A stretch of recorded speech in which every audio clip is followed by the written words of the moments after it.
Nosso tema é redenção judicial e salvação orgânica, os três tempos da salvação. De novo, se quiser já põe no comentário aí, você que está no nosso grupo aí fechado, Liderança 360 no Facebook, você já pode colocar aí, o tema da aula então é a redenção judicial e a salvação orgânica, ok? E os três tempos da salvação. Vamos começar primeiro. Vamos para Gênesis ver algo aqui, Rodrigo. Em Gênesis, que é muito propício, tá? Em Gênesis. Gênesis capítulo 3, vamos ver como que começa a morte. Ok?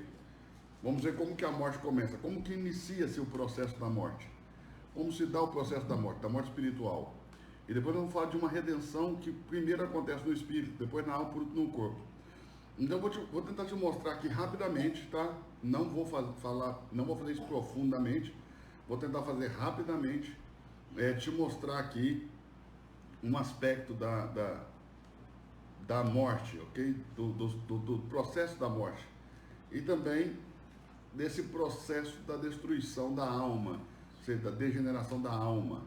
Isso, olha lá, redenção judicial, salvação orgânica e os três tempos da salvação, exatamente. Você pode ler aí, Rodrigo? Gênesis 3. Gênesis capítulo 3. Primeiro vamos ver se vocês estão ouvindo o Rodrigo. Fala um aí, boa noite para todo mundo, Rodrigo. Boa noite, pessoal. Estão ouvindo? Gênesis 3. O Rodrigo está aqui comigo, Gênesis capítulo 3. Gênesis capítulo 3, verso de número 6. Gênesis capítulo 3, verso número 6. Deixa eu só responder se estão te ouvindo. Vocês ouviram bem o Rodrigo aí? Puderam ouvir o Rodrigo? Capítulo 3, versículo 6. Gênesis capítulo 3, verso 6. Pode ler, Rodrigo. E viu a mulher que aquela árvore era boa para se comer. Viu a mulher que aquela árvore era boa para se comer. E agradável aos olhos. Agradável aos olhos. E a árvore era desejável para dar entendimento. E árvore desejável para dar entendimento. Em 1 Tessalonicenses capítulo 5, verso 23, diz o seguinte: o mesmo Deus de paz vos conserve em tudo, e todo o vosso espírito, e alma, e corpo sejam conservados íntegros e irrepreensíveis para a vinda de nosso Senhor. Então, o primeiro ponto, o homem é espírito, alma e corpo, né? Está escrito lá, que o mesmo Deus de paz vos santifique em tudo, 1 Tessalonicenses capítulo 5, verso 28. 1 Tessalonicenses capítulo 5, verso 28, que o mesmo Deus de paz vos santifique em tudo, e todo o vosso espírito, e alma, e corpo sejam conservados íntegros e irrepreensíveis para a vinda de nosso Senhor Jesus Cristo, ok? Ok. Então o homem é um ser tripartido, amém? O homem é espírito, o homem é alma e o homem é corpo, ele é um ser tripartido. Essa é a tricotomia do homem, é o homem tricótomo, tá? É o homem tripartido. Espírito, alma e corpo. Espírito, alma e corpo. Olha o texto de Gênesis capítulo 3, verso 6. Viu a mulher que a árvore era boa para se comer? Como que eu sei que algo é bom para comer? Como que eu sei que algo é bom para comer? Pelo sabor. Ok? Ou seja, pelo paladar. Paladar é um dos 5 sentidos do nosso corpo, do corpo físico. Estou certo ou estou errado, Rodrigo? Tá certo. O paladar é um dos 5 sentidos do nosso corpo físico. Então, preste bastante atenção nisso. Guarde bem isso no seu coração. A mulher, primeiramente, foi tentada no corpo. Ela viu que era agradável ou boa para se comer, agradável aos olhos e desejável para dar entendimento. Então, primeiro ela foi tentada no corpo, ela foi tentada no seu físico, na sua carne. Aquilo que agrada o meu paladar, aquilo que é bom para comer, agrada o meu paladar, agrada o meu corpo. Ok? Segundo ponto, segundo nível da tentação da mulher, foi a nível da alma. Os olhos são a porta de entrada da alma. E ela viu que aquilo era agradável aos seus olhos. Ok? O fruto era agradável aos seus olhos. Ele não tinha um aspecto feio. Ele não tinha um aspecto como de um kiwi. Se você vê um kiwi só por fora, você não quer comer. Mas se você vê ele por dentro, então você tem vontade de comer. O aspecto, quando ele é feio, não te atrai. Então o aspecto daquele fruto era bonito, ele era agradável aos olhos. Quando você olhava para ele, você se agradava e você desejava. Ok? Então ela foi tentada também no nível da alma e também desejava para dar entendimento. Isso é tentada no nível do espírito. Então ela foi tentada no corpo, na alma e no espírito. Ela foi tentada em 3 níveis, ok? A tentação em si, ela não é a tentação em si não é um pecado. Ou seja, desejar em si não é pecado. O desejo em si não é um pecado. Onde está o pecado? O pecado está em não controlar o desejo. A capítulo 4, Rodrigo, de Gênesis. Ok? Ok. No verso 5. Ok. Pode ler? Mas para Caim e para a sua oferta não atentou. Mas para Caim e para a sua oferta não atentou o Senhor. Irou-se Caim fortemente, descaiu-lhe o semblante. E o Senhor disse a Caim: por que tirastes? Ok? Ok. Por que descaiu o teu semblante? Não é certo que se fizeres o bem, serás aceito? E se não fizer o bem, o pecado já está à porta. Contra ti, sobre ti ou contra ti, será o teu desejo, mas cabe a ti. Cabe a ti, não a Deus, cabe a você. Dominar. Não a Deus, cabe a você, cabe a ti dominar sobre ele. Ou seja, quem precisa dominar sobre os meus desejos sou eu, não Deus. Ok? Então preste atenção. O desejo, ele não é o pecado. Deus colocou o desejo em nós. Ok? Por exemplo, quando Deus diz para o homem: não coma da árvore do conhecimento do bem e do mal, já colocou no homem o desejo de comer. Ok? Então, quem colocou o desejo em nós foi Deus.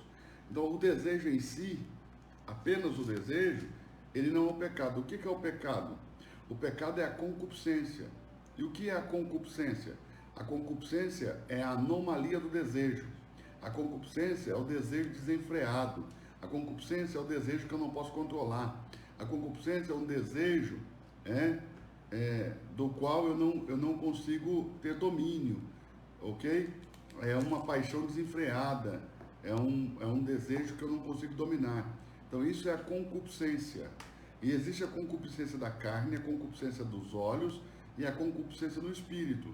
Ok? Existe a concupiscência nesses níveis todos. Se você observar comigo no Novo Pacto, o apóstolo João, ele vai escrever sobre isso. O apóstolo João vai escrever sobre isso.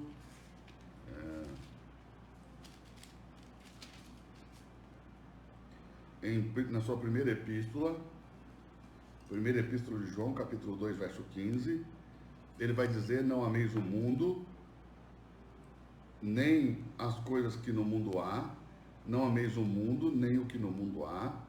Se alguém ama o mundo, o amor do Pai não está nele. Tá claro até aqui? Não ameis o mundo, nem as coisas que no mundo há. Se alguém ama o mundo, o amor do Pai não está nele. E olhe para isso. Porque tudo que há no mundo, o que há no mundo? A concupiscência da carne, ou seja, o desejo incontrolado ou incontrolável da carne. A concupiscência dos olhos, o desejo incontrolável da alma.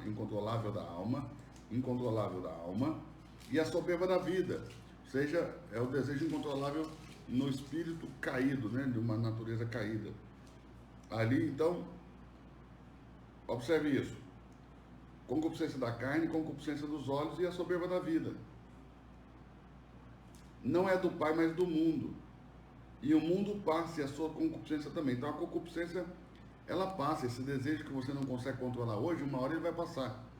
O mundo passa, a sua concupiscência também, mas aquele que faz a vontade de Deus, isso permanece para sempre. Ok? Então Eva, volte para Gênesis capítulo 3, verso 6. Então Eva foi tentada em 3 níveis. Quais níveis? No corpo, na alma e no espírito. Ela foi tentada no corpo, ela foi tentada na alma, ela foi tentada no espírito. Ok? Observe isso. Verso 6. Viu a mulher que aquela árvore era boa para comer, agradável aos olhos, desejável para dar entendimento, tomou do seu fruto e comeu, deu também a seu marido e ele comeu com ela. Pecaram. Agora, o que chama muita atenção aqui, Rodrigo? O que acontece imediatamente depois que eles pecam? Uma frustração? Não, nada de frustração, que manifestação. Vamos de novo. O que acontece logo depois que eles pecam? Verso 7, leia aí, Rodrigo. Então foram abertos seus olhos. Pronto. Os olhos de ambos foram abertos. Então, quando eles pecaram, Ao invés de morrerem, seus olhos foram abertos. Mas olha o que diz no capítulo 2. Capítulo 2. Capítulo 2, verso 16. E ordenou o Senhor Deus ao homem, dizendo: de toda a árvore do jardim comerás livremente. Verso 17. Mas da árvore do conhecimento do bem e do mal não comerás, porque no dia em que dela comer, certamente morrerás. Que dia que vai morrer? A partir do momento que comer. No dia. No dia. No dia em que você comer, vai morrer. Ou seja, a partir do momento que eu comer, eu vou morrer. Aí você está dizendo, no dia em que comer, morrerás. Ok? Ok, gente? No dia que comer, morrerás. Porque no dia em que dela comer, certamente morrerá. Verso 17. Mas da árvore do conhecimento do bem e do mal, dela não comerás, porque no dia que dela comer, certamente morrerás. Ok? Amém? Mas olhe bem. Ela tomou do fruto e comeu, deu também ao seu marido, ele comeu com ela. E ao invés de morrer, os olhos de ambos foram abertos, e eles conheceram que estavam nus, e colheram folhas de figueiras e fizeram para si aventais. Ou seja, ninguém morreu, aparentemente. Porque aqui está o segredo. Como começa a morte? Da mesma maneira que a vida começou. A vida não começou na carne. A vida começou no espírito. Assim também a morte, ela não vai começar na carne. A morte vai começar no espírito. Ok? De novo. Como que a vida começa? A vida começa no espírito. Como que a morte começa? A morte começa no espírito. Então, quando eles comeram, eles morreram. Eles imediatamente morreram. Porém, morreram no espírito. Tem muita gente morta achando que está viva. Ok? Olhe bem. Eles morreram espiritualmente imediatamente na hora que comeram. Mas foram lançados para fora do jardim, eles plantaram, eles colheram, eles se relacionaram, eles tiveram filhos, ok? Gênesis capítulo 3, verso 6. Então, o que eu estou explicando para vocês? Qual o processo da morte? Como que a morte começa? A morte começa do mesmo jeito que a vida começou. Como foi que a vida começou? A vida começou no espírito. Como é que a morte começa? A morte também começa no espírito. A mulher foi tentada no corpo, na alma e no espírito, né? Tá aqui, ó, viu a mulher que a árvore era boa para se comer, o que agrada o meu corpo físico, o meu paladar, agradável aos olhos, agrada a minha alma, os olhos são a porta de entrada da alma, e desejável para dar entendimento, ok? Tomou do seu fruto, deu ao seu marido e ele comeu com ela, então eles comeram. Só que em Gênesis capítulo 2, verso 17, Deus diz que se eles comessem da árvore do conhecimento do bem e do mal, no mesmo dia eles morreriam. Eles comeram e aparentemente não morreram, porque eles foram expulsos do jardim, eles plantaram, eles colheram, eles se relacionaram, eles tiveram filhos, tudo estava indo bem, ok? Mas estavam mortos, por quê? Porque a morte espiritual é imediata. Deus diz, certamente morrerás. Então tem muita gente morto vivendo como se estivesse vivo, porque não se deram conta ainda da morte espiritual, que é uma realidade que é iminente, que está aí, uma morte espiritual que tomou conta. Então muita gente não se dá conta de que essa morte espiritual tomou conta. Então, vamos ver como que a vida começou, para você entender qual é o processo da morte. Por que a morte primeiro se dá no espírito? Porque a vida começou no espírito, então a morte também começa no espírito. Venha comigo aqui em Efésios. Efésios. Abre aí, Rodrigão, vamos lá. Vai abrindo e marcando os textos para você ir pegando esse negócio aí de uma forma, eu marco aqui, você marca aí. Efésios capítulo 4.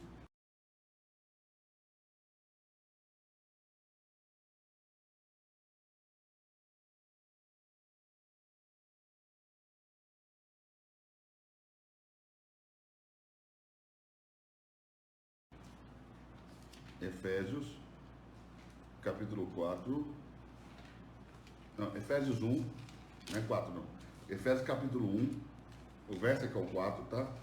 Eu vou marcar o meu aqui, Efésios capítulo 1, verso 4,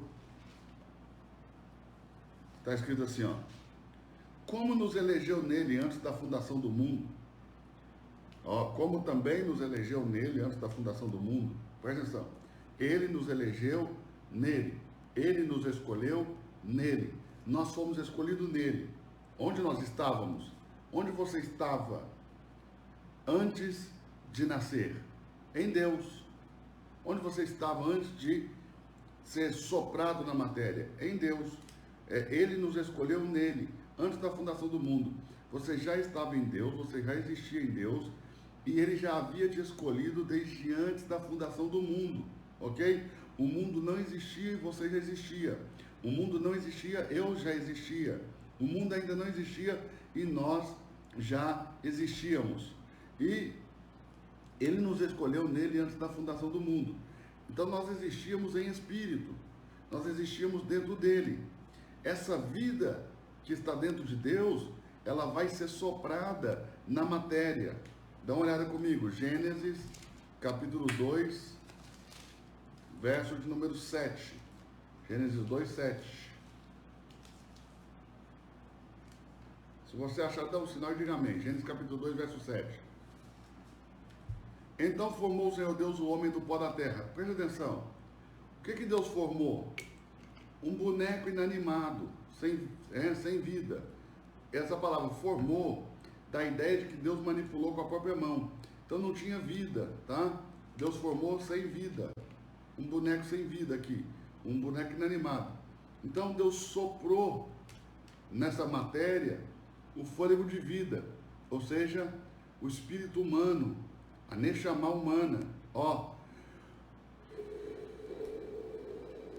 Aquilo que estava dentro de Deus foi introduzido dentro da matéria. E agora que a matéria recebeu o fôlego de vida, o homem foi feito alma vivente, ou seja, a junção da matéria, do pó da terra, com o fôlego de vida, o fôlego de vida que entrou no homem através do sopro de Deus, através do Ruá de Deus, através do Espírito de Deus, ok? Quando os dois se juntaram, quando o Espírito e o pó da terra se uniram, eles trouxeram à luz um terceiro elemento, o ser, a alma vivente, a nefesh, a alma vivente, do hebraico nefesh. Então formou o Senhor Deus o homem do pó da terra. Agora o pó está pronto. Soprou nas narinas, ou seja, aquilo que estava dentro de Deus foi colocado para fora, para entrar dentro da matéria. Então, quando o fôlego de vida, a Neshama, entrou na matéria, quando o fôlego de vida entrou na matéria, o homem foi feito alma vivente. Veio à luz um terceiro elemento, a alma vivente. Está conseguindo entender aí? Diga amém. A alma vivente, ou seja, a nefesh humana. Então agora o homem é tripartido e a vida do homem começou primeiro no espírito, ok? Depois na alma, e essa alma vai controlar esse corpo, então por último no corpo. Então como a vida começou? Ela começou no espírito. Como que a morte começa? A morte também começa no espírito. Quando Deus ordenou o homem dizendo, de toda a árvore do jardim comerás livremente, mas da árvore do conhecimento do bem e do mal dela não comerás, porque no dia que dela comer certamente morrerás, ok? Deus estava dizendo para ele que ele ia morrer, mas não estava explicando o processo da morte. Então como é que a morte começou? Ela começou no espírito, eles morreram imediatamente no espírito. A morte da alma, ela é uma morte que acontecerá em um processo gradativo. A morte da alma é gradativa, ok? Assim como também é gradativo o processo da morte do corpo, O processo da morte do corpo. Apesar de Adão ter vivido quase 1000 anos, ok? O processo da morte da alma e da morte do corpo é gradativo. Cada vez o nosso corpo vai viver menos tempo, vai aguentar menos, a gente já nasce morrendo, ok? E a nossa alma, o nosso caráter cada vez vai estar mais distante de Deus. Observe, quando Adão pecou, o homem se tornou, desobediente, ok? Mas depois, em Caim, o homem se torna homicida. Mais tarde, em Lameque, o homem se torna polígamo. E aí, cada vez mais, vai acontecendo uma degradação da alma. E aquele caráter de Deus que estava impresso em Adão, vai desaparecendo aos poucos. E a alma do homem vai morrendo. O que é morrer? O que é esse morrer da alma? É uma destruição do caráter de Deus na alma do homem. É isso. A alma do homem vai ficando cada vez mais distante daquilo que estava impresso em Adão, né, da personalidade de Deus ou do caráter de Deus. Gênesis capítulo 3, verso 1, 2 e 3 nos revela algo muito importante. Observe aí, Rodrigo. Se você puder ler aí para nós. Ora, a serpente era mais astuta que todos os animais do campo que o Senhor Deus tinha feito. E esta disse à mulher: é assim que Deus disse? Não comereis de toda a árvore do jardim? Olha isso. E disse a mulher à serpente: do fruto das árvores do jardim comeremos, mas do fruto da árvore que está no meio do jardim, disse Deus: não comereis dele, nem nele tocareis, para que não morrais. Então, olha que coisa poderosa. Olha, a serpente era mais astuta do que toda animária do campo que o Senhor Deus tinha feito. E essa disse à mulher: é assim que Deus disse? Ô Rodrigo, naquele tempo as serpentes falavam? Não falava.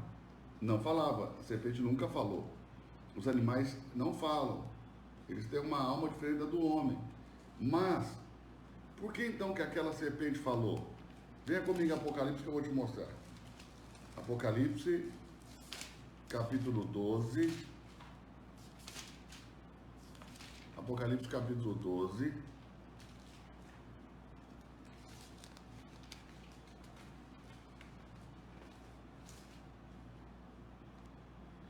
Verso 9. Olha como está escrito. Foi precipitado o grande dragão, a antiga serpente, chamada o diabo e Satanás, que engana todo o mundo.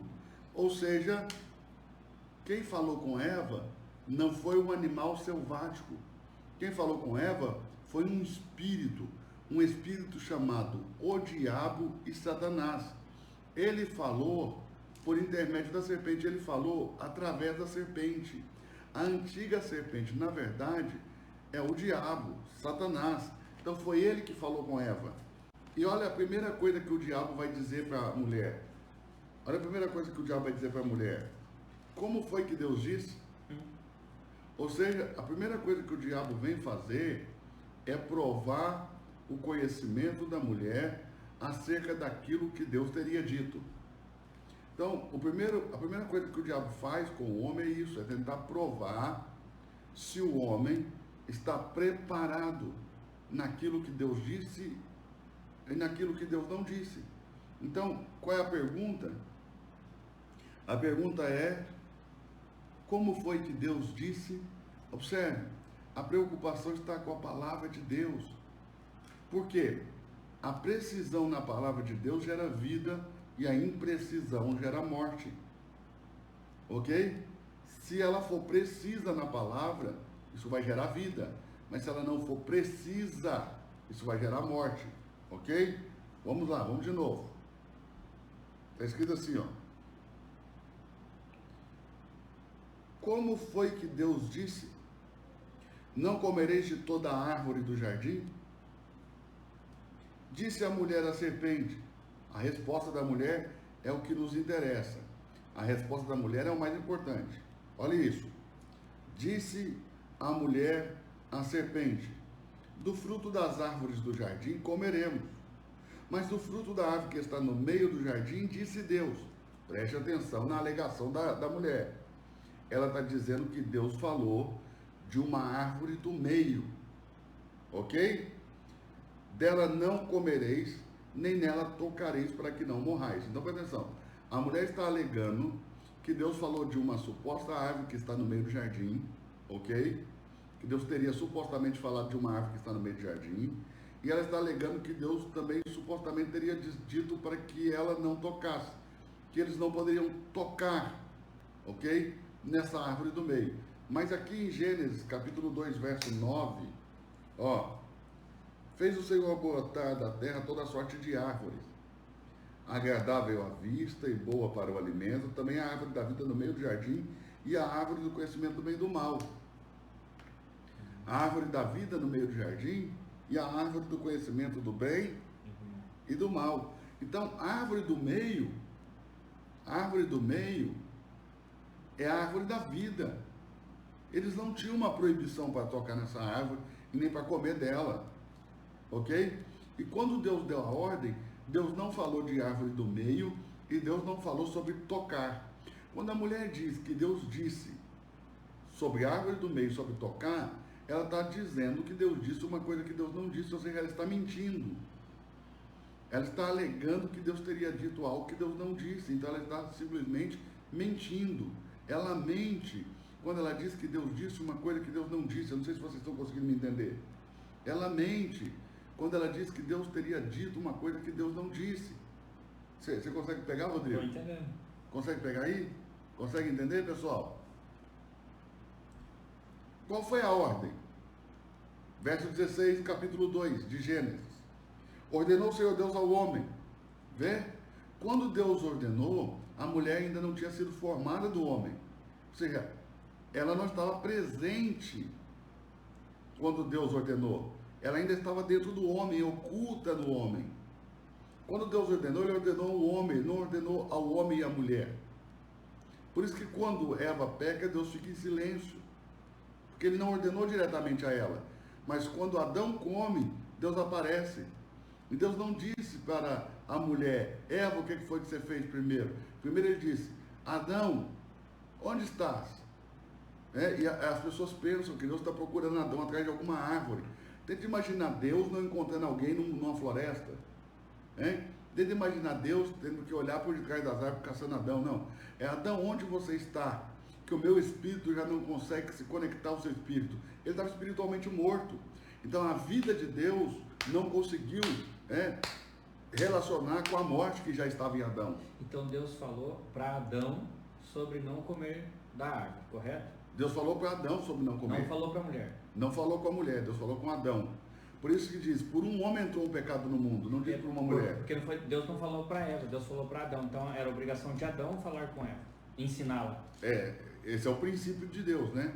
O princípio de autoridade. Quem tem autoridade tem a obrigação de ensinar quem está debaixo de autoridade. Pai, ensina os seus filhos o caminho que eles devem andar.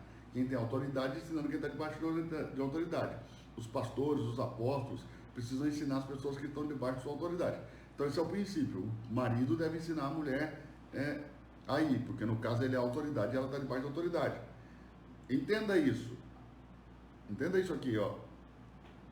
Deus ordenou ao homem, a mulher ainda não tinha sido formada do homem, ela ainda estava no homem, ok? Ela ainda estava no homem. O pessoal está dizendo que está falhando muito ali. Tá mesmo. Está falhando muito. Bom, se está falhando muito, você pode correr para o Instagram. Que aqui, eu tô ao vivo no Instagram também. Se no Facebook está falhando muito, porque os problemas só dão no Facebook. Eu estou monitorando o Facebook, realmente está ruim. Aqui no Instagram está normal. Hoje a gente vai ter que visto. só ficar no Instagram, porque está subindo duas. Está tomando a banda da internet. Não, mas aqui para mim tá tudo normal, então eu vou seguir. Então vai. Porque às vezes é só no computador de um ou de outro, aqui para mim tá normal, depois fica gravado aí. Então vamos lá. Deus ordenou ao homem, não a mulher, Deus ordenou ao homem, a mulher ainda não tinha se formado, ok? Que não comesse da árvore do conhecimento do bem e do mal. Olha aí, ó. Ordenou o Senhor Deus ao homem, dizendo, de toda a árvore do jardim comerás livremente, mas da árvore do conhecimento do bem e do mal não comerás, porque no dia que dela comer, certamente morrerás. Deus não falou nada sobre a árvore do meio, Deus não falou nada sobre tocar, de novo, Deus não falou nada sobre a árvore do meio, Deus não falou nada sobre tocar, Deus falou sobre comer. Ok? Eles podiam tocar, só não podiam comer. E não havia uma proibição de comer da árvore do meio, porque a árvore do meio é a árvore da vida. A proibição é de comer da árvore que estava ao lado, a árvore do conhecimento do bem e do mal. Ok? Mas a resposta da mulher no capítulo 3, verso 3 de Gênesis é: do fruto da árvore que está no meio do jardim, disse Deus, não comereis dele, nem tocareis nele, para que não morrais. Ou seja, Deus não disse isso. Deus não disse isso. Ela está dizendo que Deus disse uma coisa que ele não disse. E aí a pergunta vem, daí surge a pergunta: por que Satanás, o diabo, não fez essa pergunta para Adão? Ele tinha a resposta na ponta da língua. Ok? A resposta está na ponta da língua. Agora, olha a resposta da serpente. Verso 4. Capítulo 3, verso 4. Então disse a serpente à mulher: certamente não morrereis. certamente não morrereis. Porque Deus sabe que no dia em que dele comer, certamente Abrirão os vossos olhos. os vossos olhos se abrirão e sereis como Deus, conhecendo o bem e o mal. Então observe que o diabo ele não conta aqui uma mentira para a mulher, uma mentira completa. Ele conta para a mulher uma meia verdade. Porque se ele conta uma mentira completa, ela vai falar, não quer saber disso não, isso é uma mentira. Não, mas ele fala uma meia verdade, parece coerente. Está conseguindo entender, Rodrigo? Sim, pastor. Parece coerente. Olha o que ele diz. Se você comer, você não vai morrer. Na verdade, seus olhos vão se abrir, você vai ser como Deus, você vai conhecer o bem e o mal. Ele Ok? induz um outro lado, né? Oi? Ele induz o outro lado. Ele fala uma meia verdade. Então, meias verdades são piores que mentiras. Porque a mentira você identifica. Uma meia verdade você acaba acreditando. Então aqui ele lançou uma meia verdade, a mulher comeu. Ok? Deu também ao seu marido, ele comeu com ela. Isso aqui é um ponto interessante, que a maioria das pessoas pensam que isso aqui durou 5 minutos. Que ela foi lá, pegou o fruto, comeu, deu para Adão e ele comeu também. Presta atenção. Adão tinha uma ordem de Deus de não comer, porque se comer ia morrer. Ok? A serpente vem falar com Eva que se eles comessem, eles não morreriam. Ok? Eva come primeiro. E aparentemente Eva não morre. Então Adão come também. Se isso aqui demorou um pouco mais do que 5 minutos, que é o que eu acredito, que isso aqui levou mais de um dia, o que está sendo narrado aqui em uma leitura de menos de um minuto, levou alguns dias.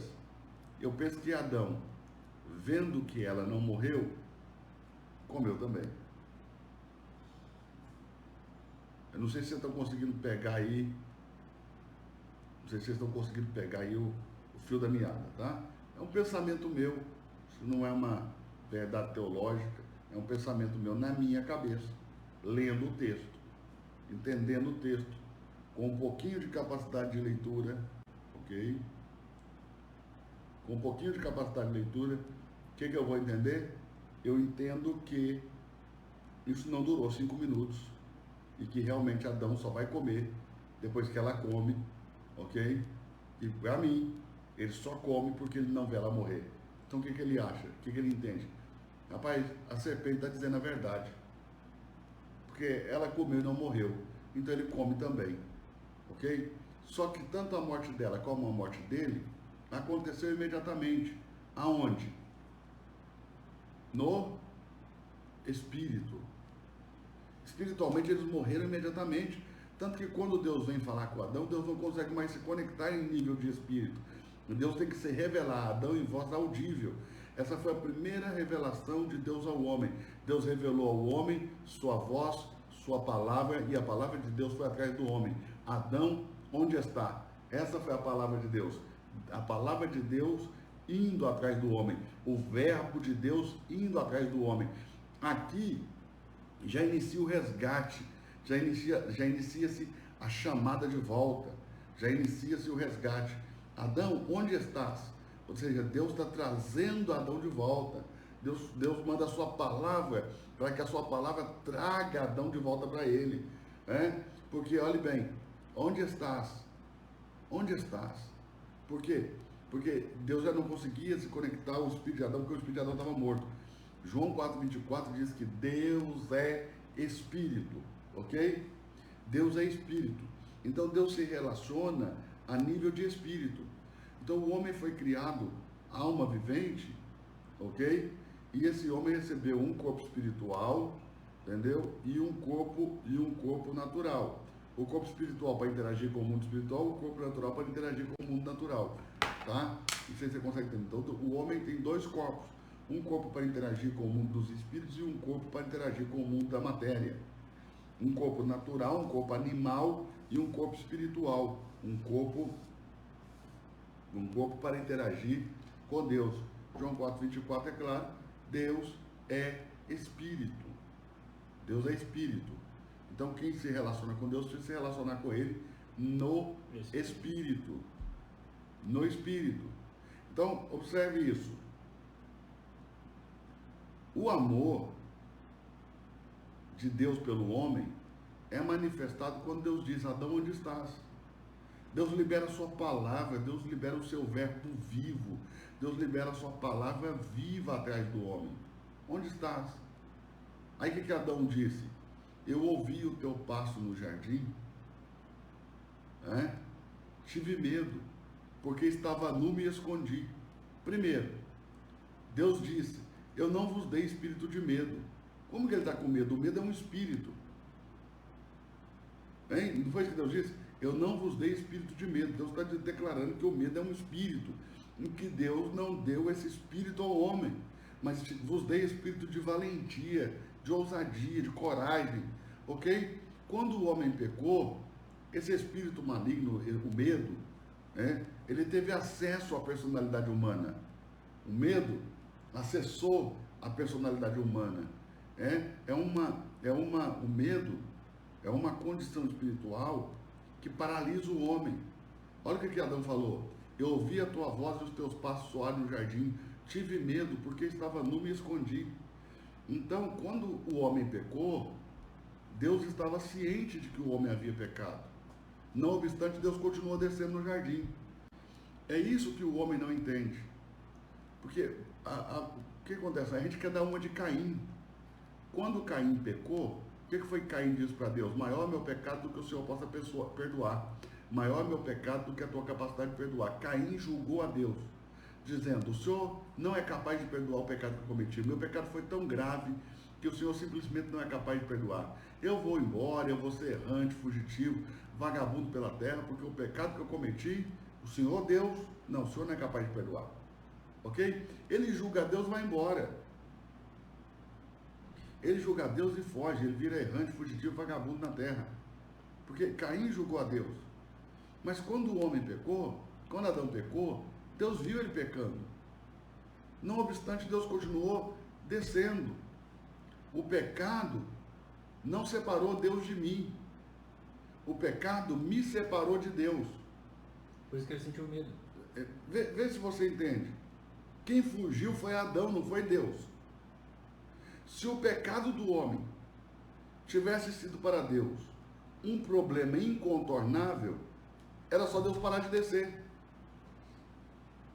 Não, eles não pegaram, não é possível. Eles não estão pegando o espírito desse negócio. Não estão pegando. Estão pegando, Rodrigo? Acho que não estão pegando não, pastor. Vamos de novo, presta atenção. Se Deus tivesse entendido que o pecado do homem seria algo incontornável, ok? Irremediável, Deus simplesmente pararia de descer. Mas quando Adão pecou, Deus continuou descendo. Quem fugiu foi o homem.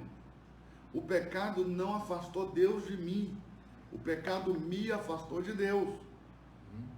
Quem fugiu foi eu. Deus, pelo contrário, manifesta o seu amor e a sua graça, enviando a sua palavra atrás de mim, enviando o seu verbo atrás de mim. Então, toda a reconstrução da vida do homem diante da morte que o homem se encontra, vai acontecer pelo poder da palavra de Deus, pelo poder da revelação de Deus. A revelação de Deus vai reconstituir o homem de volta ao seu estado original, vai restaurar o homem ao seu estado original.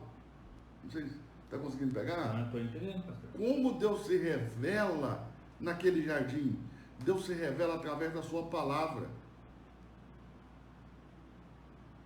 Aí o apóstolo João escreve assim, no seu evangelho, no capítulo 1, verso 1, sobre Cristo. No princípio era o verbo, e o verbo estava com Deus, e o verbo era Deus. Ele era um verbo. O que é um verbo? Toda palavra que gera uma ação e dá um movimento, não é isso? Então, no princípio, era ele quem gerava todas as suas ações e dava movimento a todas as coisas. Esse verbo, gerador de ação, gerador de movimento, esse verbo capaz de dar vida àquilo que está morto, foi enviado na direção de Adão, quando Adão pecou. E esse verbo, essa palavra viva de Deus, vai restaurar o homem, reconstituir o homem, à imagem e a semelhança do Deus Altíssimo, como era antes do pecado. Como era antes do pecado. Então, olha o poder dessa palavra. Olha o poder dessa palavra. Conseguiu pegar, Rodrigo? Consegui, pastor. Então, Deus enviou sua palavra. Adão, onde estás? Deus se revelou por meio da palavra, porque já o espírito de Adão estava morto. Então, aonde se deu a morte? Ela iniciou no espírito. Por quê? Porque a vida começou no espírito. E agora, para Deus devolver a vida de novo ao homem que está morto, o que vai ter que acontecer? É no espírito. Vai ter que conectar de novo. Vai ter que nascer de novo no espírito. Agora, quem pode nascer de novo no espírito? Então o senhor está me falando que nós estávamos em Deus. Nós estávamos Antes dele soprar a em vida Deus, no homem. antes dele soprar a vida na matéria. Porque era espírito. Era espírito. Ele soprou o espírito de Deus. Então, Ele soprou o espírito na matéria, o espírito humano. o espírito humano. Pelo espírito de Deus. Perfeito. E o homem então foi feito uma alma vivente, ok? Que possui um corpo espiritual e um corpo natural. Um corpo natural, um corpo físico e um corpo espiritual. E que pode interagir em dois planos de existência, no mundo espiritual e no mundo natural, conscientemente e simultaneamente. O homem é o único ser em todo o universo capaz de fazer isso, de interagir em dois planos de existência simultaneamente de forma consciente. Ninguém mais, nada mais, nenhum tipo de outro ser consegue fazer isso. Só o homem consegue fazer isso, interagir em dois planos de existência simultaneamente de forma consciente, ok? Ok. Então, como a vida ela começa no espírito, a morte também começa no espírito. Por isso que eles não viram aparentemente que fisicamente ninguém morreu. Exato. Mas a salvação também começa no espírito. Porque o homem já nasce espiritualmente morto, porque ele já nasceu condenado. Entende? O homem já nasce espiritualmente morto. Então, ele tem que receber vida de novo no espírito. Por meio de que Deus devolve a vida? Por meio da sua palavra, por meio do seu verbo, por meio da sua palavra viva, que geração e dá movimento, ou seja, devolve vida àquilo que estava morto. Ok? Essa palavra é Cristo. A palavra de Deus que gera vida ao homem morto é Cristo. Então, qual foi a primeira revelação de Deus ao homem? A sua palavra, o seu verbo. Ao homem caído. A primeira revelação de Deus ao homem caído foi a palavra. Como ele não podia mais se conectar no espírito de Adão, ele se revelou em voz audível. Adão escutou. Porque ele tinha morrido no espírito. Porque ele estava espiritualmente morto, então Deus teve que falar. Tá pegando? Vocês estão pegando aí? Então, como o homem já nasce espiritualmente morto, ele precisa receber vida de novo. Essa vida só vem após uma revelação. Qual a revelação? A revelação de quem é o verbo de Deus. Quem é o verbo de Deus? Quem é ele? Ok? Essa é a revelação. E essa revelação só pode ser dada pelo Espírito de Deus. Então, quem devolve a vida ao homem é o Espírito de Deus. Quem ressuscitou Jesus dos mortos? Jesus não se ressuscitou a si mesmo. Jesus foi ressuscitado pelo Espírito Santo. Quem põe a vida de novo é o Espírito Santo.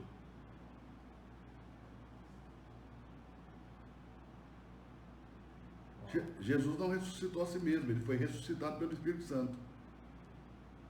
Ou seja, aliás, para você ser salvo, você precisa crer nisso, né? Aquele que com a boca confessar e com o coração crer que Deus ressuscitou a Jesus dentre os mortos, ou seja, Jesus ele não auto se ressuscitou, ninguém auto se salva, ninguém auto se... Entendeu? Então Jesus precisou ser ressuscitado por Deus. Não existe autossalvação. Ninguém se salva a si mesmo. Ninguém salva a si mesmo. Nós somos salvos pelo Espírito. Ok? Então, entenda isso aqui, ó. Entenda isso aqui. Grave isso aqui. Olha o outro perguntando. Jesus não ressuscitou sozinho? A Bíblia diz que não, santo. A Bíblia diz que ele foi ressuscitado por Deus, né? Já leu Romanos 10? Ó, vamos de novo. Presta atenção. Olhe para isso. Essa vida que começou no Espírito, a morte começou no Espírito, a vida começou no Espírito, a morte começou no Espírito, e a salvação começa no Espírito. Ou seja, o que é salvação? É vida de novo, nascer novamente. Isso começa onde? No Espírito, a partir de uma revelação. Olha o que Jesus disse para Pedro. Pedro, quem dizem os homens que eu sou? Pedro diz. Alguns dizem que o Senhor é Jeremias ou Elias, ou um dos profetas. Alguém que diga que o Senhor é a reencarnação de João Batista, né? Ou um dos profetas. Aí Jesus perguntou para Pedro, Pedro, quem você diz que eu sou? Aí Pedro diz, o Senhor é o Cristo, o Messias, o ungido, o Filho do Deus vivo. Aí Jesus diz, Pedro, não foi carne nem sangue que te revelou essa palavra, mas o meu Pai que está no céu. E de certo, Pedro, tu és pedra, e sobre esta pedra edificarei a minha igreja. Ok? E aí fica aquela eterna briga, aquela eterna discussão entre protestantes e católicos, porque os católicos dizem que a pedra é Pedro, e os evangélicos acabam dizendo que é Cristo, e não é nenhum nem outro. Não é nenhum nem outro. Essa pedra é uma pedra que está lá em Zacarias, que tem 7 olhos, que é o Espírito Santo, é a revelação. Olha o que ele diz, não foi carne nem sangue que te revelou, mas o meu Pai, Deus é Espírito. Então, ou seja, é uma revelação que vem do Espírito, e essa revelação do Espírito é a pedra sobre a qual Cristo edifica. Ou seja, todos aqueles que têm essa mesma revelação que Pedro teve, se tornam igreja. De novo, todos aqueles que têm essa mesma revelação que Pedro teve, imediatamente se tornam igreja. Ok? Então, a pedra sobre a qual Jesus edifica a sua igreja, não é nem ele nem Pedro, é o Espírito, é a revelação do Espírito. Quem tem essa revelação se torna igreja. Não foi carne nem sangue que te revelou essa palavra, mas o meu Pai. Então, ou seja, aquilo que veio do Espírito, que foi te revelado a partir do Espírito, é isso que salva, ok? É isso que salva. É essa pedra de 7 olhos que está lá no livro do profeta Zacarias. É a revelação de quem é Cristo, de quem é Jesus, de que ele é o Filho de Deus. É isso que salva. Sem essa revelação ninguém é salvo. Aquele que não confessar com a sua boca e com o seu coração, não crer que Deus ressuscitou Jesus dentre os mortos, não pode ser salvo. Porque só existe salvação para quem confessa e acredita. Confessa com a boca e crê com o coração. Aquilo que a minha boca fala e que o meu coração crê, tem que estar alinhado para que haja salvação. E no que eu tenho que crer? E o que eu tenho que confessar? Eu tenho que crer e tenho que confessar que Deus ressuscitou Jesus dos mortos. Ó, falta aqui no Instagram 1 minuto para acabar essa live. 1 minuto para acabar essa live. Eu vou começar de novo, porque essa 1 horinha aqui não deu para nada. Ali no Facebook vai embora, mas aqui no Instagram falta 1 minuto para acabar a live. Você que quer estudar mais, aproveitando esses dias de coronavírus, que ninguém pode sair de casa, ninguém pode sair para lugar nenhum, eu junto com a minha equipe, nós conversamos e nós entramos em um acordo de liberar esse mês a primeira mensalidade das pessoas que se inscreveram no nosso clube hoje, escoladoreinoclub.com.br/especial, ok? É um especial, por apenas R$1. Você vai estudar o mês inteiro por apenas R$1. Mais de 130 horas de ensino bíblico tem lá no clube. Você pode entrar também offline pelo aplicativo do Hotmart, de qualquer celular, tablet, televisão, smartphone, o Smart TV, ok? Então, se você quiser, tá o link aí na minha bio do Instagram, corre lá, clica no link, faça a sua inscrição, vá lá para você estudar a Bíblia conosco. Tem lá mais de 130 horas de ensino bíblico. Se depois de um mês você não quiser continuar, porque vai para R$ 49,90 a mensalidade, é só você cancelar, pagou R$1 e fica. Para cancelar não tem multa, não tem taxa, é só cancelar e você fica estudando o mês inteiro por apenas R$1, porque esses dias de quarentena que nós não estamos podendo sair, ok? Então tá no link da minha bio no Instagram, tá bom? Vai encerrar a live aqui agora no Instagram, eu vou começar ela de novo, porque eu tô na introdução da introdução, já foi 1 hora, porque nós tivemos aqui problema para começar a live, problema aqui com os telefones, com o computador, com a internet, blá blá blá. Então vou começar de novo e vou mandar ver, tá bom? A live vai ficar salva aqui também. Obrigado a todos por enquanto, já vou sair e começar de novo.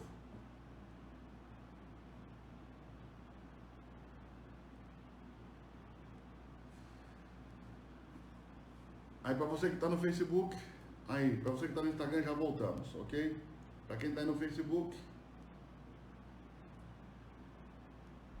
tá aí. Vou rapidinho concluir essa parte aqui, Rodrigo. Uhum. Então, olhe para isso. A salvação, ela começa no Espírito, ou seja, o novo nascimento, o nascer de novo. Como que a vida volta para o homem? Primeiramente pelo Espírito. Né? Vamos ler um texto, Rodrigo? Bora. Então, presta atenção. A salvação vai voltar primeiro no Espírito. Tá? Esse é o aspecto judicial, é o que toca o meu espírito, e o aspecto orgânico da salvação é o que toca a minha alma. A salvação tem dois aspectos. Um judicial, onde toda a justiça de Deus está satisfeita em Cristo Jesus. Quando Jesus disse está consumado, o aspecto judicial foi todo cumprido, e ele foi todo cumprido de uma maneira a satisfazer toda a justiça de Deus, e satisfez toda a justiça de Deus de uma maneira tal que todos nós fomos crucificados juntamente com Cristo. Por isso Deus já não pode mais condenar. Por que Deus não pode mais condenar? Se ele condenar de novo, ele vai estar cobrando duas vezes pelo mesmo crime, ok? Porque em Cristo nós todos fomos crucificados. Ou seja, Deus não pode mais cobrar pelo mesmo crime. Nós não cometemos vários crimes, nós cometemos só um crime. Qual foi o crime que nos condenou? O pecado. E aonde isso nos condenou? Em Adão, ok? Você, ao contrário do que você pensa, você não é condenado pelos pecados que você comete, ok? Como você não é salvo pelas boas ações ou pelas ações de caridade que você faz. Nós fomos condenados em Adão e somos salvos em Cristo. Por um homem entrou o pecado do mundo, e por um homem o pecado deve sair, ok? Então nós fomos condenados em Adão e somos salvos em Cristo. No corpo de Adão nós somos todos condenados, no corpo do último Adão, que é Cristo, nós somos todos salvos, ok? A Bíblia fala que existe dois Adãos. Um primeiro Adão, que é Cristo, e um último Adão. Um primeiro Adão, que é o homem Adão, perdão, e um último Adão, que é Cristo. Ou seja, dois Adão, ok? O primeiro Adão é o homem Adão, o segundo Adão não existe, é só o último, porque são dois homens que nasceram e vieram a existir sem a necessidade de uma relação sexual entre um homem e uma mulher. O primeiro Adão e o último Adão, que é Cristo. Essas são as duas pessoas que nasceram sem a necessidade de um homem e uma mulher ter uma relação sexual. Não pode ter segundo Adão, porque não tem terceiro. Se tiver segundo, tem que ter o terceiro. E o anticristo não vai nascer de uma virgem, é uma mentira. Okay? Então tem o primeiro Adão e o último Adão. O primeiro homem a nascer e a vida a existir sem a necessidade de uma relação sexual entre um homem e uma mulher. E o último Adão, o último homem que veio a existir sem que uma mulher e um homem precisassem ter uma relação sexual, que é Cristo. Ok? Você está conseguindo pegar aí, Rodrigo? Estou entendendo, pastor. Primeiro Adão? Cristo. Não. Primeiro Adão e o último Adão. O último Adão é Cristo. Isso, primeiro Adão. Primeiro Adão, último Adão. O último Adão é Cristo. Então, onde nós fomos condenados? No corpo de Adão. Nós estávamos todo mundo condenado no corpo de Adão. Nós fomos condenados por um delito. Nós fomos condenados por um delito. Qual o delito? O pecado. O pecado. Nós não fomos condenados por pecados no plural. Nós fomos condenados por o pecado no singular. Ok? Então, quando Adão pecou, nós todos pecamos com ele, porque nós estávamos nele. Quando Adão foi condenado, nós todos fomos condenados com ele. Ok? Então, observe isso. Em Adão, todos fomos condenados. Em Cristo, todos nós fomos salvos. Ok? Quem foi condenado em Adão? Toda a humanidade. Quem foi salvo em Cristo? Todos os que creem. Todos os que creem e todos os que confessam que Deus ressuscitou Jesus dentre os mortos. Ok? Porque nesse momento essa pessoa passa a ser corpo de Cristo. Ela nasce de novo no Espírito, passa a ser corpo de Cristo e ela é salva juntamente com Cristo. Então, num homem nós fomos todos condenados e em outro homem nós fomos todos salvos. Por um homem entrou um pecado no mundo, por um homem o pecado deve sair. Ou seja, o pecado entrou por um homem e saiu por outro. Então, a morte entrou por um homem, saiu por outro. Não sei se vocês estão pegando. Será que vocês estão pegando? Então, como nós fomos condenados por um só delito, ok? Judicialmente, na morte de Cristo, a justiça de Deus foi satisfeita e ele não pode mais condenar você de novo. Porque senão ele estaria te condenando de novo por um só crime. O homem só cometeu um crime, que foi o pecado.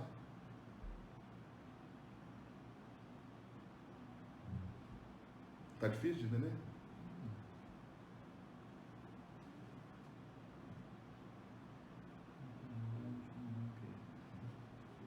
Tá difícil de entender ou tá fácil? Então, olhe para isso. Como que o homem é salvo? No corpo de Cristo. Vamos lá em Romanos para você ver o negócio. Romanos.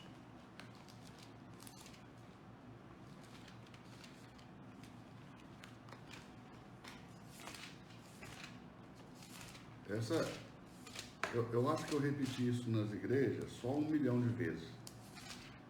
E não sei se as pessoas conseguiram compreender até hoje. Mas eu vou seguir falando. Romanos o quê? Só um minutinho.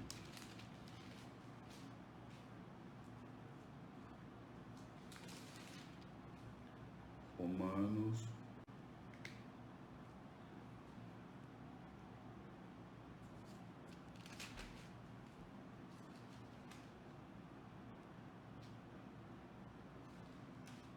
Oito.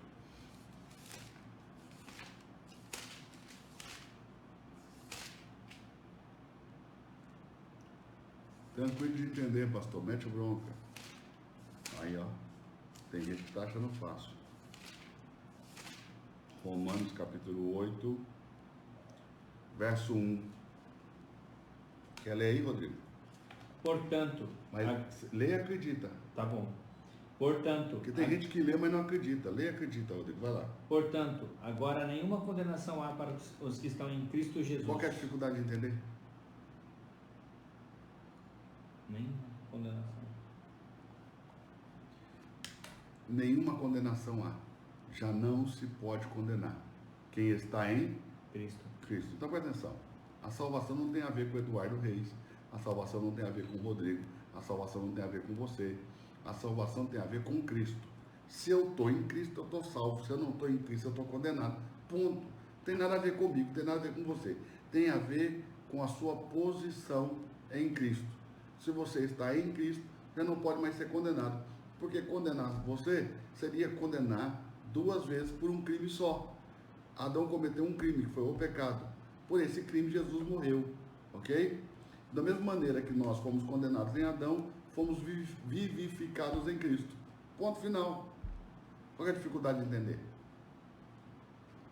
Ok?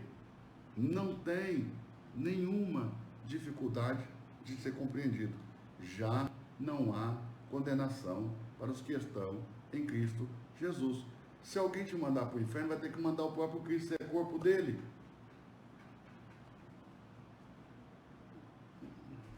Tá pegando? Então, onde que a vida começa?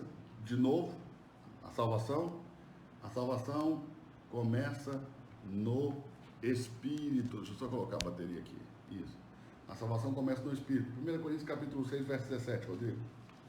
1 Coríntios capítulo 6, verso 17. Você que está no Facebook, vai colocando esses textos aí. 1 Coríntios capítulo 6, verso 17. Olhe para isso. Olha que o operar da salvação no Espírito. Ou seja, já o aspecto judicial foi cumprido. Ok? Então a vida vai para o seu Espírito. Vamos lá. Capítulo 6, 1 Coríntios capítulo 6, verso 17. Pode ler. Mas o que se ajunta com o Senhor é um mesmo Espírito. O que se ajunta com o Senhor é o mesmo Espírito com Ele. Presta atenção, o que se ajuntou com o Senhor não é mais 2 Espíritos, não é o Espírito de Deus e o Espírito do Eduardo, agora é tudo o Espírito de Deus. De novo, 1 Coríntios capítulo 6, verso 17. O que se ajunta com o Senhor é o mesmo Espírito com Ele. Quando eu falo esse texto, quando eu recito esse texto, o que vem à sua cabeça? O que você lembra? O que você se recorda? Ó, o que se ajunta é um mesmo. Posso lembrar? Posso lembrar, Rodrigo? Você? Sim, sim. Então vou te lembrar. Por essa causa deixará o homem seu pai e sua mãe uniciar, a juntar-se à sua mulher, serão os dois uma só. Carne. Sim. Mas Deus é carne ou Deus é espírito? Espírito. João 4,24, Deus é espírito. Então, a união com Deus se dá onde? No espírito. No espírito, mas é um casamento. Por isso que é esposa e esposa, noiva e noiva. Por quê? Vai se juntar no espírito e vão se tornar um só espírito. Como desfaz isso? Não se desfaz.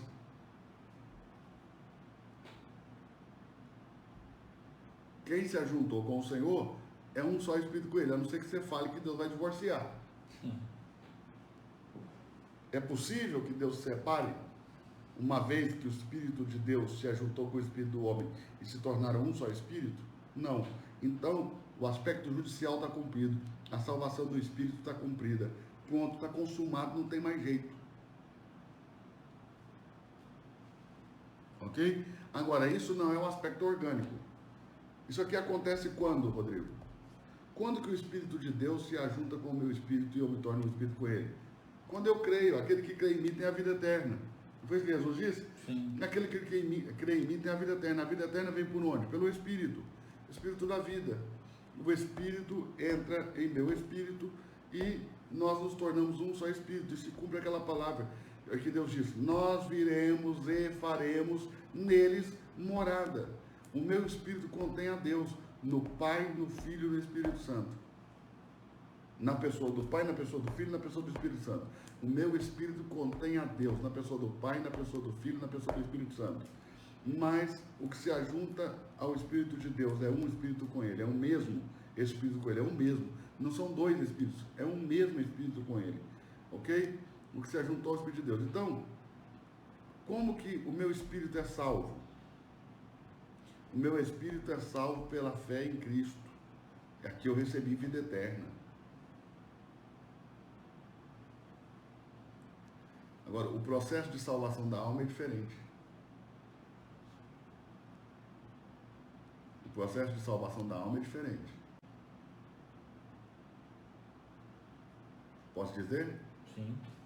Diferente do Espírito que é salvo no momento que eu confesso Jesus como Senhor e Salvador e Deus da minha vida e confesso que Ele foi ressuscitado dos mortos, ok? Preste atenção nisso aqui. Olha que coisa linda. O meu espírito é salvo pela fé em Cristo, mas a minha alma é salva pela palavra. Por quê? Porque é um processo de transformação da alma. É um processo. Eu até recomendo aqui o livro, ó, A Transformação da Alma. Tá vendo? Do pastor Marcelo Almeida. Transformação da Alma. Muito bom esse livro.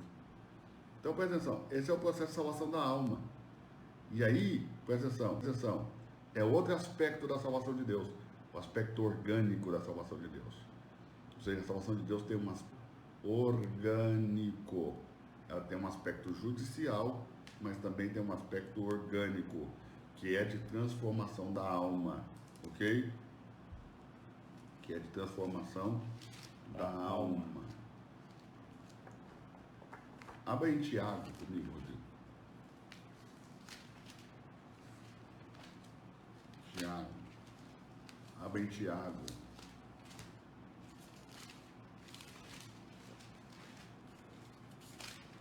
Tiago, depois de Hebreus aí, temos Tiago, capítulo 1,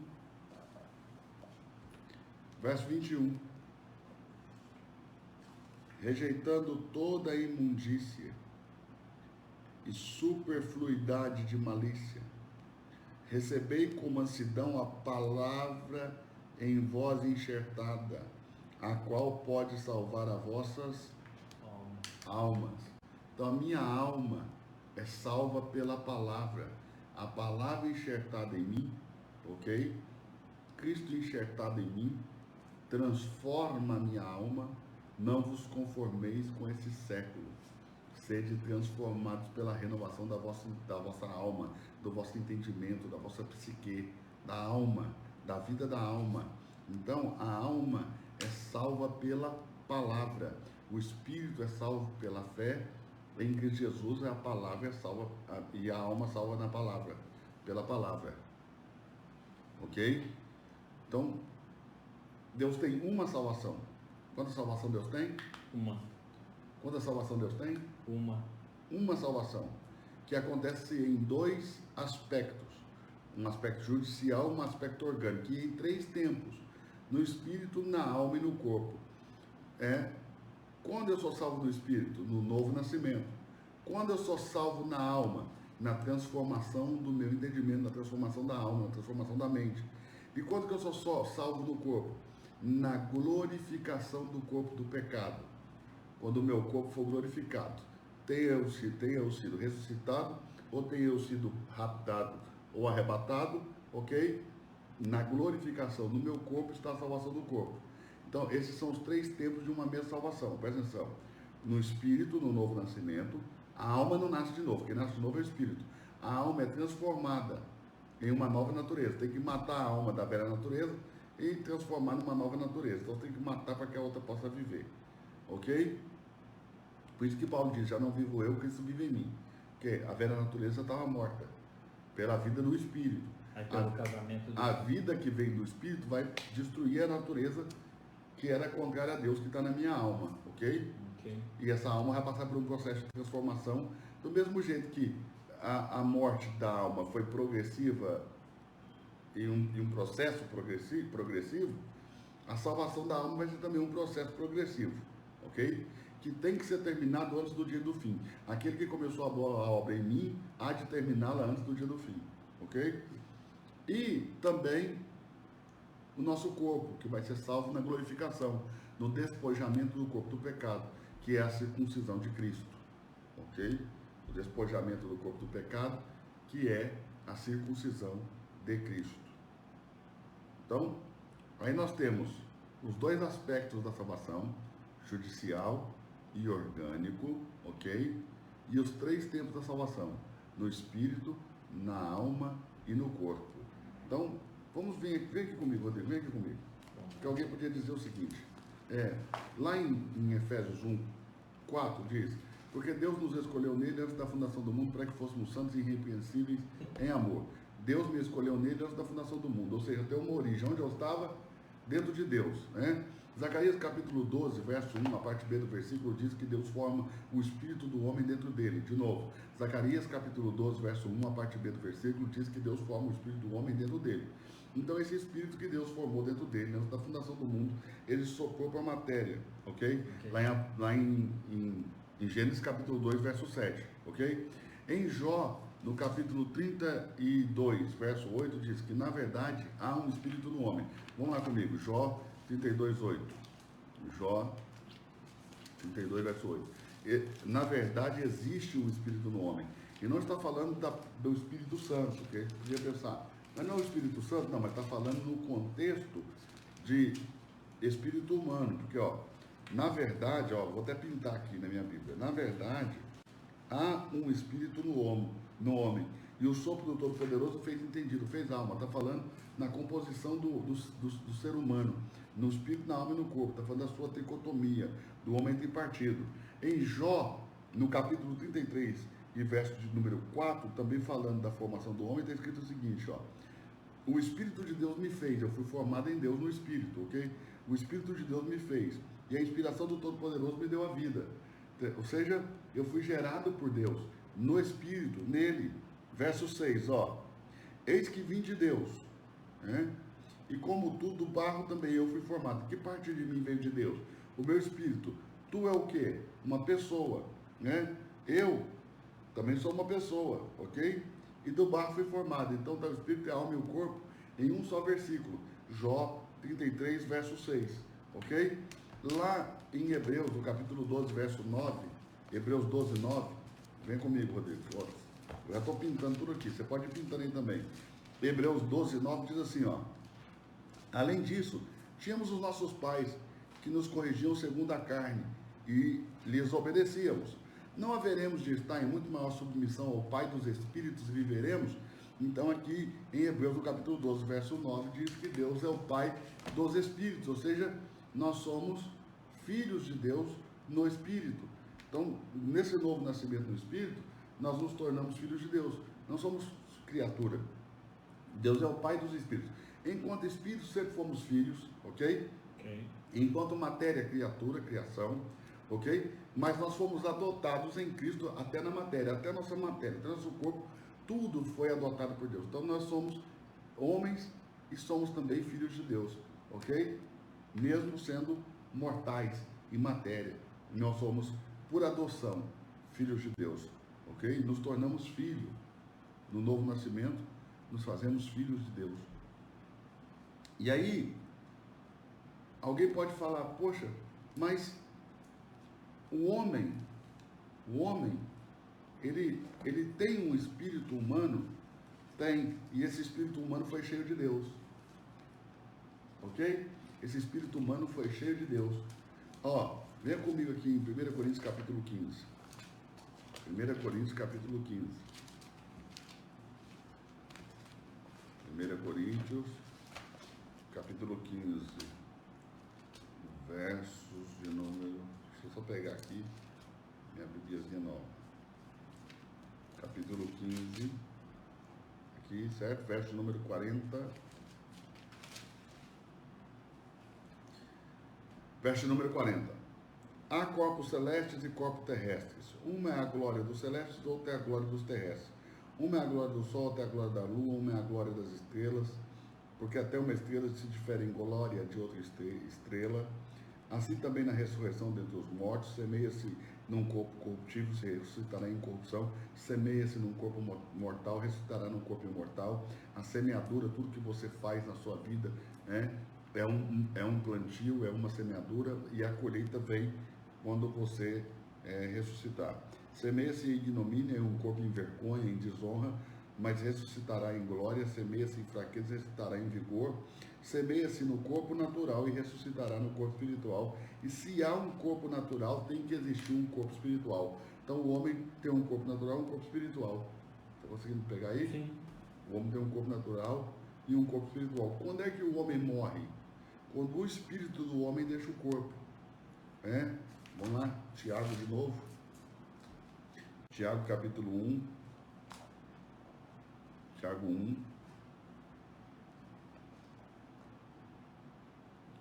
Tiago capítulo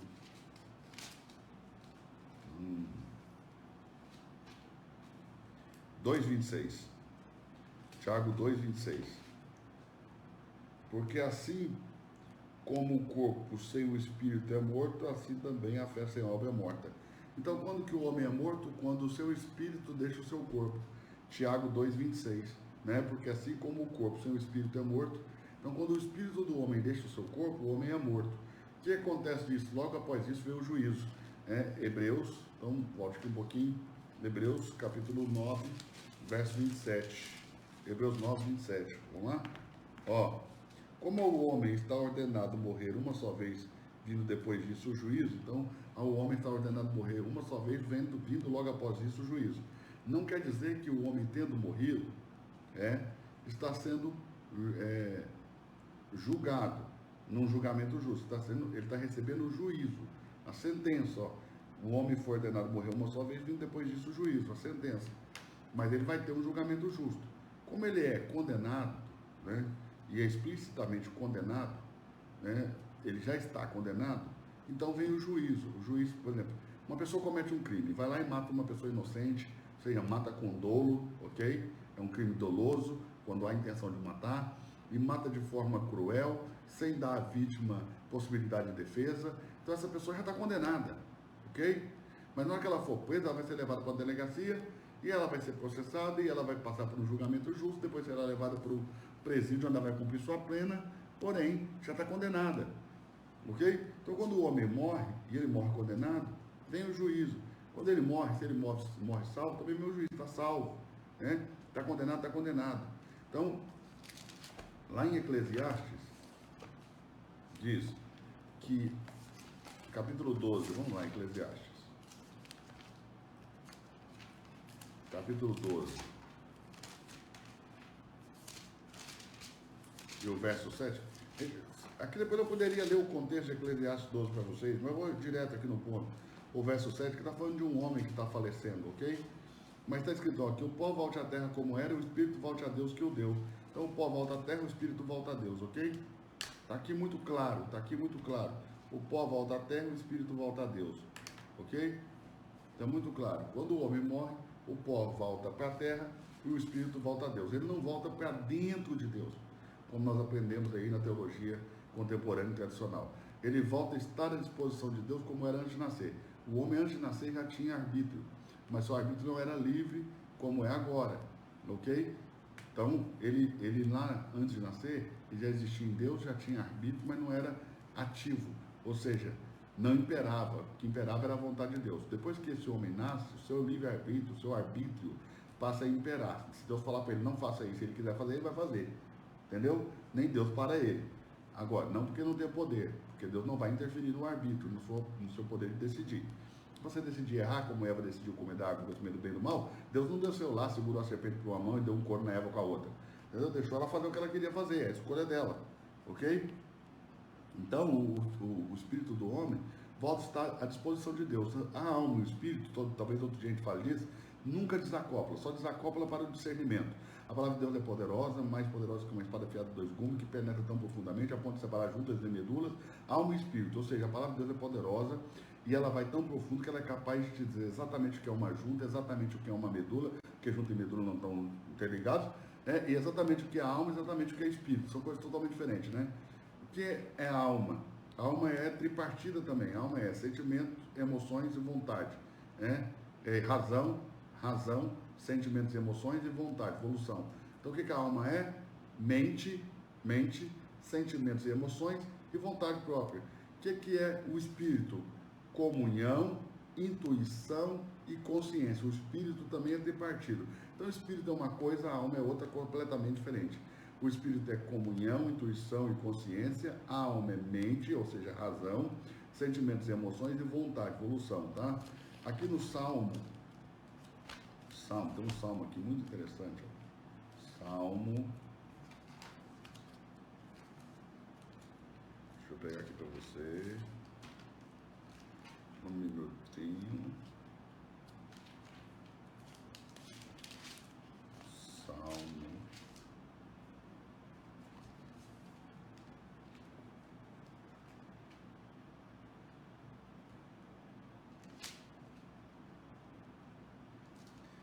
146, verso 4, diz assim, ó: sai-lhes o espírito, e eles voltam para a terra. Naquele mesmo dia perecem todos os seus pensamentos. Em outra tradução está: sai-lhes o espírito e eles voltam para a terra, ou seja, o corpo vai para a terra, e naquele mesmo dia todos os seus planos morrem, acabam. Amém? Então, nós temos uma salvação que acontece no aspecto judicial e orgânico, 2 aspectos. Eu vou falar mais disso mais para frente, em outras lives, é claro. Não quero entender também em uma live tudo que você vai precisar de algum tempo para entender, ok? Então, aspecto judicial e orgânico, 2 aspectos, uma salvação que se opera em 2 aspectos, um aspecto judicial, um aspecto orgânico. Judicial é aquilo que Cristo fez, amém? Que já está consumado, e o orgânico é a transformação pela qual eu vou passar. Em 3 tempos, primeiro no espírito, depois na alma e por último no corpo. No espírito, no novo nascimento, a alma não nasce de novo, que nasce de novo é o espírito, ok? A alma pela transformação, né? Pela metanoia, ou seja, pela renovação do entendimento, ok? E o corpo pela glorificação, o despojamento do corpo do pecado, pela glorificação do corpo do pecado, ok? Quando esse corpo de pecado for glorificado, transformado em um corpo de glória, isso é a salvação do meu corpo. Então Deus tem uma salvação que opera nesses tempos, ok? Nós temos na Bíblia também, a nossa Bíblia, geralmente nós temos uma Bíblia que a tradução vem do grego, o Novo Testamento, e o Antigo Testamento vem do hebraico e do aramaico, tá? Quando não é tirado da tradução grega, ok? Chamada Septuaginta, tradução dos 70, quando Ptolomeu do Egito pediu ao sumo sacerdote Josué que traduzisse a Bíblia da língua original hebraica para o grego, para que fosse colocada na Biblioteca de Alexandria, ok? E essa Bíblia, chamada Septuaginta, tradução dos 70, ela foi toda traduzida por grego em 70 dias, por 72 sábios, ok? Então é chamada tradução dos 70. E dessa Septuaginta, geralmente vem as nossas traduções. traduções latinas, vem da Septuaginta. Então, tirado do grego. E no grego nós temos 3 palavras para vida, que quando são traduzidas para o português, são tudo traduzidas por vida, mas são palavras diferentes, e são vidas diferentes, tipos de vida diferentes. E temos 2 palavras gregas para salvação, ok? Quais são essas palavras para salvação? Nós temos 2 palavras, soteria e sozo. Quais são as palavras que são traduzidas por vida para nós, no grego? Traduzida por vida no português é bio, psique e zoe, tá? Então, ou seja, que é a vida bio? É a vida na carne. Por exemplo, quando Jesus diz assim, ó, aquele que crê em mim tem a vida eterna, tá, bio, zoe ou psique? Aonde se opera essa vida eterna? Na carne, na alma ou no espírito? No corpo, na alma ou no espírito? Bio, vida na carne, de onde vem a palavra biologia. Psique é a vida da alma, ok? É a vida da alma. E zoe é a vida no espírito, ok? Se operou em mim uma salvação sozo, ou se operou em mim uma soteria, de onde vem a doutrina da teologia sistemática, que estuda a salvação, soteriologia, tem de soteria, ok? Mas nós temos 2 palavras gregas para salvação.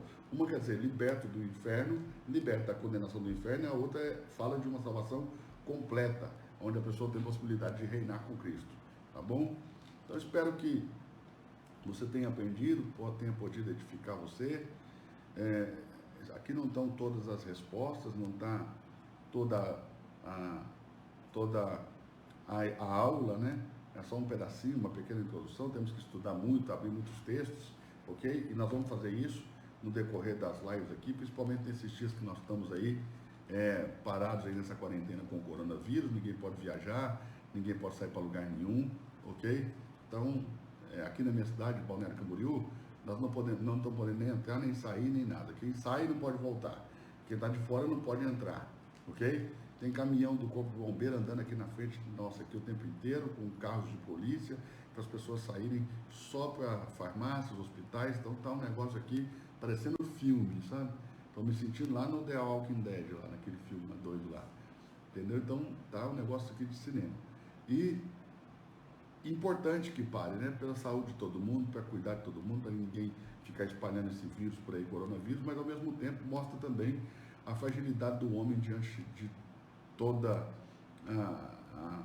aquilo que na sua vida nunca é encarado, né? O homem sempre é muito soberbo, nunca encara a realidade, mas está aí a realidade, a fragilidade de um pequeno vírus, né? De contágio altamente contagioso, né? De contágio altíssimo, ok? De contágio altíssimo, pode paralisar o mundo, parar o mundo, né? Isso é bom para a gente baixar a bola como seres humanos, né? Começar a pensar nas coisas que verdadeiramente têm valor, né? Começar a se desprender um pouco dessa vida, deixar de ser inimigos da cruz de Cristo e passarmos a ser cooperadores de Cristo na obra, né? Então, esse vírus está fazendo que muita gente possa refletir, eu também tenho refletido, vamos refletir sobre isso, mas vamos cuidar, vamos manter aqui os toques de recolher, não vamos nos aglomerar, vamos usar o álcool gel, as máscaras, aqui em casa está cheio de álcool gel, máscara, Priscila passa por todo lado aqui, tá bom?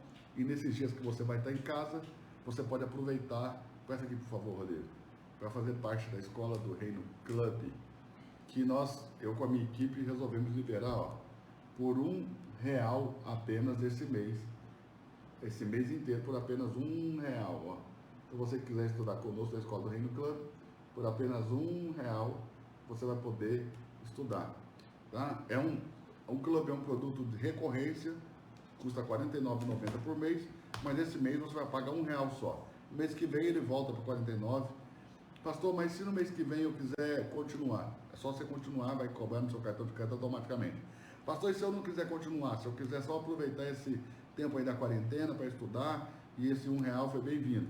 Aí você vai pagar R$1 e antes de terminar lá os 30 dias, ou quando terminar os 30 dias, você vai lá e cancela sem custo algum, ok? A sua inscrição no clube, e você pagou apenas R$1 para estudar por esses 30 dias. São mais de 130 horas de aulas, tá bom? Dividido por matérias, mais de 8 professores renomados, conhecidos bons intérpretes da palavra, ok?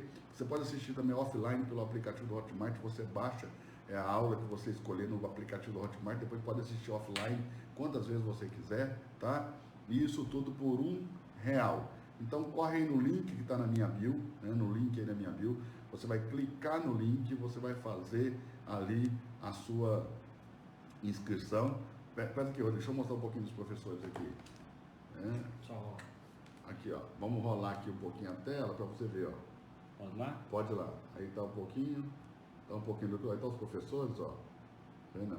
Vai passando, vai passando. Vai passando. Todas as aulas que estão no nosso clube, ó. Pode passando, pode subir. Isso. Baixa lá na tela inicial. É só você clicar ali naquele botão verde, ó. Tá vendo? E fazer a sua inscrição pro nosso clube. Tá bom? Por apenas R$1 um mês inteiro. Deixa eu ver aqui algumas perguntas do Instagram. Vamos lá. Vamos ver aqui se tem alguma pergunta. Maravilha. Somente nós abandonamos a Cristo. É verdade.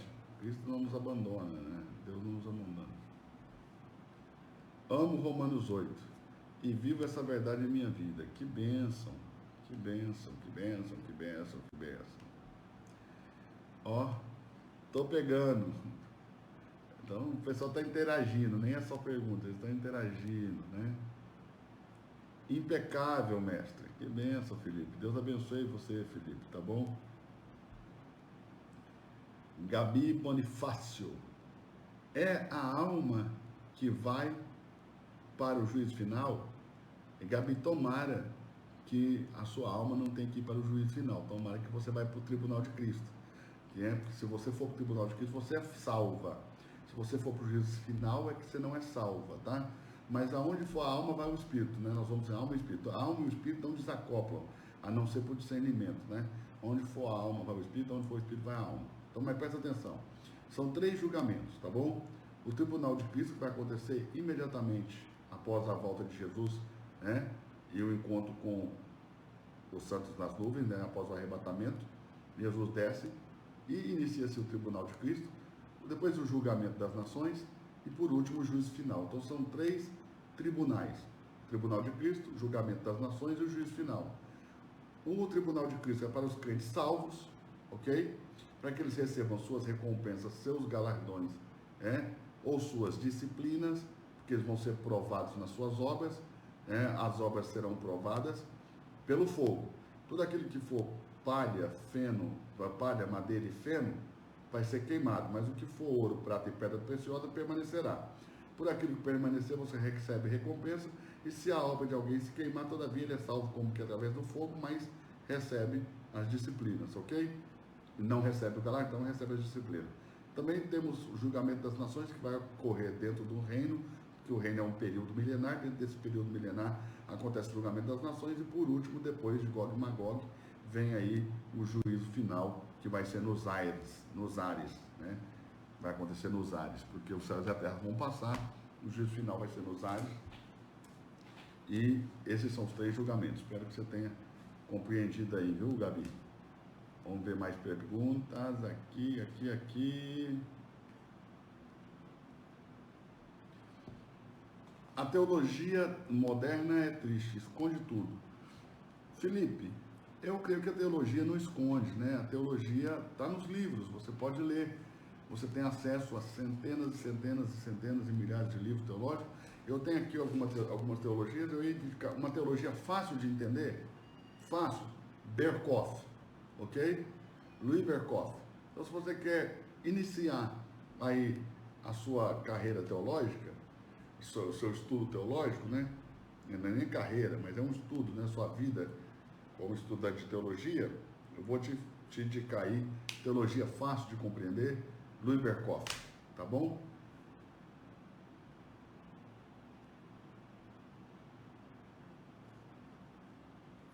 O amor é fruto ou dom?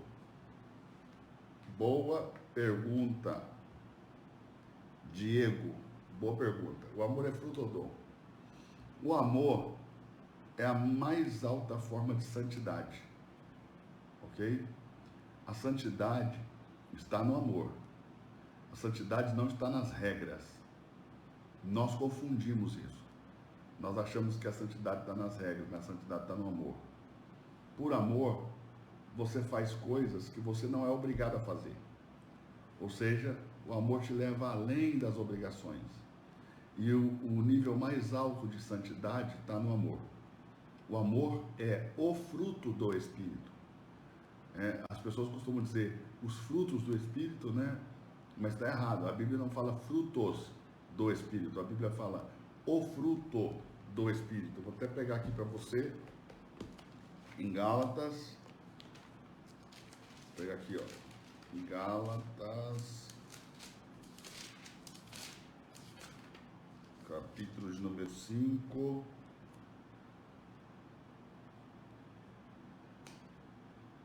Verso 22 diz assim: mas, você pode ver na sua Bíblia aí, Gálatas 5:22 vai estar no singular. O fruto do Espírito é o amor. Ou seja, o fruto do Espírito é o amor. Ok? Do amor deriva-se o gozo, a paz, a longanimidade, a benignidade, a bondade, a fé, a mansidão e a temperança. Ou seja, por que não pode falar no plural? Porque uma árvore só não produz mais de um fruto, uma árvore só produz um fruto. Pé de manga não dá abacaxi, pé de manga só dá manga. Agora as mangas, né, existem em quantas qualidades diferentes? Coquinha, coração de boi, e muitos outros, manga sabina, e muitos outros tipos de manga. Então, o Espírito só produz um fruto, o amor.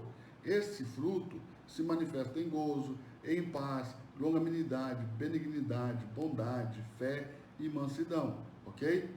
E como a santidade está no amor, o amor também é chamado em 1 Coríntios, né, de dom maior. Então, 1 Coríntios capítulo 10, o apóstolo Paulo fala da ceia, não, fala do batismo. 1 Coríntios capítulo 10 ele fala do batismo. 1 Coríntios capítulo 11 ele fala da ceia. 1 Coríntios capítulo 12 ele fala dos dons espirituais. 1 Coríntios capítulo 13 ele fala do dom maior, que é o amor. Ou seja, é o ponto máximo da santidade. A santidade está no amor, não nas regras, ok? Espero que você tenha aí compreendido, espero ter podido responder um pouquinho da tua pergunta. Então, o amor é o fruto do Espírito, e esse fruto, ele é o dom maior, ok? Tem diferença entre salvação e reinar com Cristo? Tem diferença, Ronaldo. A salvação é adquirida, tem muitas diferenças. Eu vou te dar aqui uma, por exemplo, a forma que se adquire salvação. Salvação se adquire de graça, ou seja, não tem preço, pela graça, ou seja, não tem mérito. E o reino é adquirido por esforço. Ó. Desde os dias de João Batista até agora, o reino de Deus é tomado por esforço. E os que se esforçam se apoderam dele. Ok? Olha o que Jesus diz: quem quiser salvar a sua alma, tome a sua cruz e siga-me. Ou seja, mas quem perder a sua alma por amor de mim, quem quiser salvar a sua alma, perder lá. Mas quem perder a sua alma por amor de mim, acha lá. Quem quiser vir após mim, tome a sua cruz e siga-me. Ou seja, essa cruz, essa obra de cruz, é o chamado para a morte. Cruz fala de morte. Então, se eu quiser salvar minha alma, eu preciso que morra primeiro a minha alma, para que depois a vida de Cristo possa tomar lugar em mim. Ok? Então, como que eu reino? Carregando cruz. Como eu sou salvo? Só crendo. Ok? Então, vamos lá. Salvação é adquirida de graça, sem preço, pela graça, né? Ou seja, ainda que eu não mereça, ele me dá, ok? E o reinar com Cristo depende do nosso esforço. O reino dos céus é conquistado pelo esforço, ok? E os que se esforçam se apoderam dele.